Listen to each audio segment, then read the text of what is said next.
নমস্কার বন্ধুরা, কত সহজে আমি জায়েন্ট চন্দ্রমল্লিকার ভ্যারাইটি কালেক্ট করে ফেললাম। দেখুন, এই যে কি সুন্দর শিকড় গজিয়ে গেছে। এই যে খুব সহজেই আমার বাগানে জায়েন্ট চন্দ্রমল্লিকার ভ্যারাইটিটা আমি সংগ্রহ করে ফেললাম।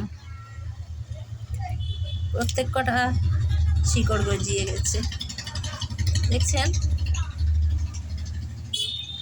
এইভাবে আমি 10খানা কাটিং বসিয়েছিলাম, সবগুলোই হয়ে গেছে।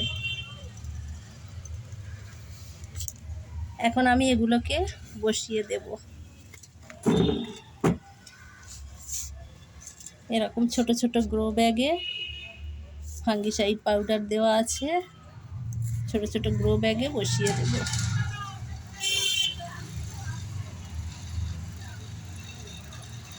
এরকম সহজেই বাড়িতে চন্দ্রমল্লিকার ভ্যারাইটি সংগ্রহ করা যেতে পারে।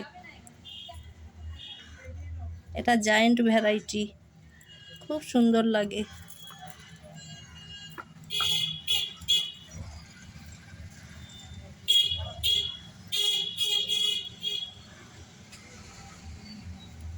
দেখছেন, সবগুলো হয়ে গেছে। এটাতে খুব সুন্দর হয়েছে,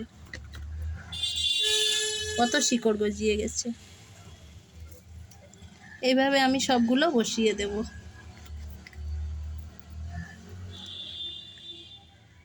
কি ভালো লাগলো তো? ভালো লাগলে একটা লাইক দিয়ে দিন। নমস্কার, আর সবাইকে হ্যাপি নিউ ইয়ার।